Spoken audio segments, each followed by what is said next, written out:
بتاؤ بیٹی، کیا کہتی ہو تم؟ خالہ جان، آپ نے پہلے ہی سب سے مناسب بات کر دی۔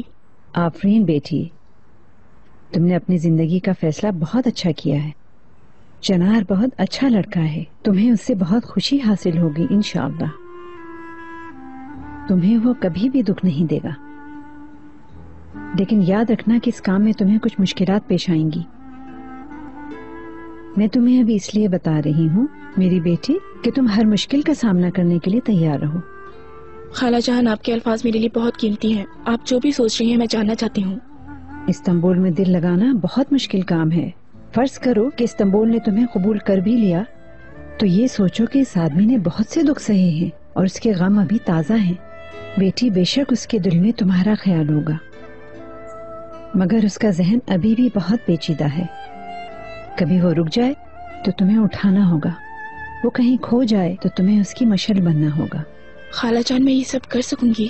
ڈرنے کی کوئی بات نہیں ہے، انسان ہمیشہ انجان چیزوں سے ڈرتا ہے۔ چنار کو تم صحیح جانتی ہو، خود ہی حساب لگاؤ۔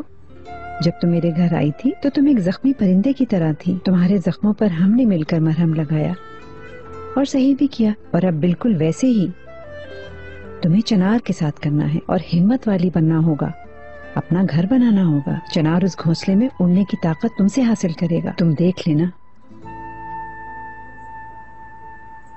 اگر واقعی آپ زبردستی شادی کی وجہ سے شرمندہ ہیں تو کیوں یہ چیز چنار کے ساتھ کر رہے ہیں؟ چھوڑ دیں، جو اس کا دل کرتا ہے اسے کرنے دیں، اسے اپنا فیصلہ خود کرنے دیں۔ اندر آ جاؤ۔ مسٹر نجیب، خدا کے لیے اتنے کام کرنے ہیں کہ آپ کو نہیں پتا اور آپ یہاں آرام سے بیٹھے ہوئے۔ اقبال میڈم بیٹھے نا ذرا۔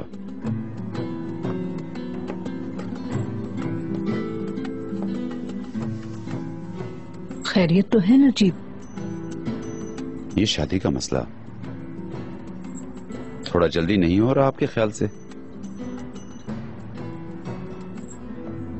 آپ سے وعدہ کرتی ہوں میں پوری کوشش کروں گی۔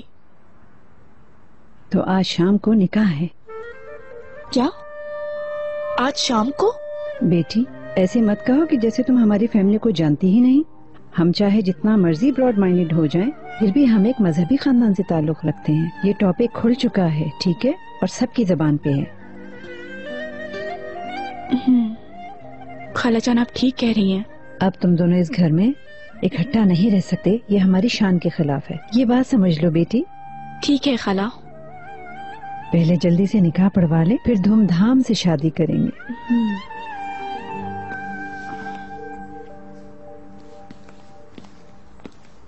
ہاں بالکل، مجھے صبح ہی سمجھ جانا چاہیے تھا۔ لڑکا بار بار شادی کے لیے کہہ رہا ہے، کیا تمہیں یقین نہیں ہے؟ بار بار کیوں پوچھ رہے ہو؟ جب تمہیں یقین آ جائے گا تو آ جانا۔ اقبال میڈم، یہ خیال تھوڑی ہے یہ نکاح ہے۔ یقیناً اپنے بیٹے سے پوچھوں گا، آخر یہ اس کی زندگی کا معاملہ ہے۔ جیسے ہمیں پتا نہیں نجیب صاحب، ہر چیز کے بارے میں بار بار سوچا تھا۔ بیٹے کو اکیلا چھوڑ کر دیکھ لیا تھا نا کیا ہوا تھا، کہ اسی لیے ہم نے نکاح کو مناسب نہیں سمجھا۔ ایک بار نکاح ہو جائے سب ٹھیک ہو جائے گا۔ اقبال میڈم، یہی تو مسئلہ آ رہا ہے، ہم بھی یہی چاہتے ہیں، کیونکہ جو بھی ہو رہا ہے ہم اس سے مستغرب ہیں۔ چنار نے اکیلے ہی اس بات کا فیصلہ تھوڑی کیا ہے، یہ ڈر کی وجہ سے، یہ اپنے آپ سے دور بھاگنے کے لیے، بلکہ ہماری خواہش کے آگے سر جھکایا ہے۔ تو پھر نہیں کرتے ہیں اس کا نکاح تاکہ وہ شادی کر لے اس نکمی لڑکی سے؟ نجیب، اللہ نہ کرے۔ اگر ایسا ہی ہے، ہاں، تمہارے ساتھ کیا مسئلہ ہے؟ اپنے بیٹے کو اس لڑکی کے ساتھ سوچ کر بھی میرا دل خراب ہو جاتا ہے، لیکن صرف اس چیز کو روکنے کے لیے، کسی ایسی لڑکی کے ساتھ شادی کرنے پر، یہ میرے بیٹے کی زندگی کا مسئلہ ہے، راضی نہیں ہو سکتا میں۔ آپ اس کیفیت کو نہیں جان سکتی اقبال میڈم، میں ہر رات مرتا ہوں اور ہر صبح شرمندگی کے ساتھ زندہ ہوتا ہوں۔ ریحان تم اٹھی نہیں، ہم لیٹ ہو جائیں گے۔ میں نہیں آؤں گی۔ کہیں بیمار تو نہیں؟ نہیں، میرا دل نہیں ہے۔ چنار مینجمنٹ میں آ گیا ہے نا, اب ویسے بھی اسے میری ضرورت نہیں ہے. ریحان یہ کیسے ہو سکتا ہے؟ تمہاری اتنی محنت ہے اس کمپنی میں, ایسے بچوں کی طرح منہ پھیرو گے کیا ریحان؟ جو بھی کہو تو میں اسے ختم نہیں کر سکتی محمد, بس نہیں کر سکتی.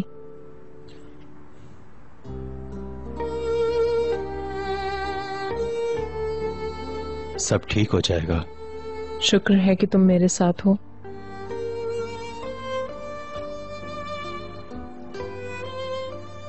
کاش میں کچھ کر سکوں اس بارے میں. وقت کے ساتھ سب بہتر ہو جاتا ہے میری جان. تمہارا بہت شکریہ محمد.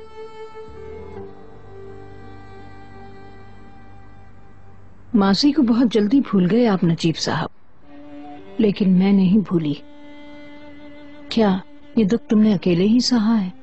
جب تم نے مجھ سے کہا تھا کہ تم پڑھنے جا رہے ہو,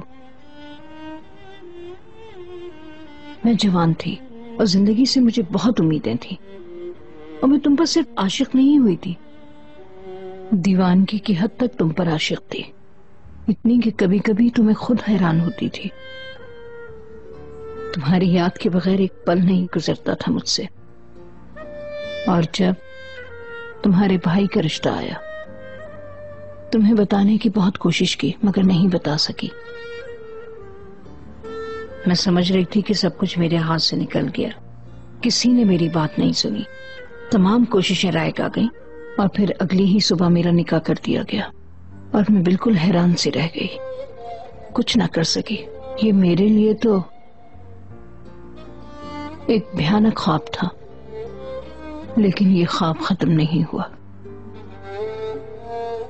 مہینوں سالوں لگ گئے اور میں اسے جھیلتی رہی. ہر صبح تمہارے بغیر میری آنکھ کھلتی اور میرے ساتھ کوئی اور ہوتا.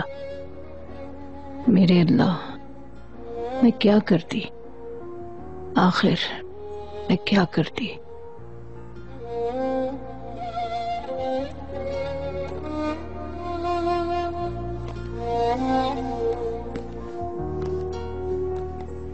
اقبال مت جاؤ پلیز.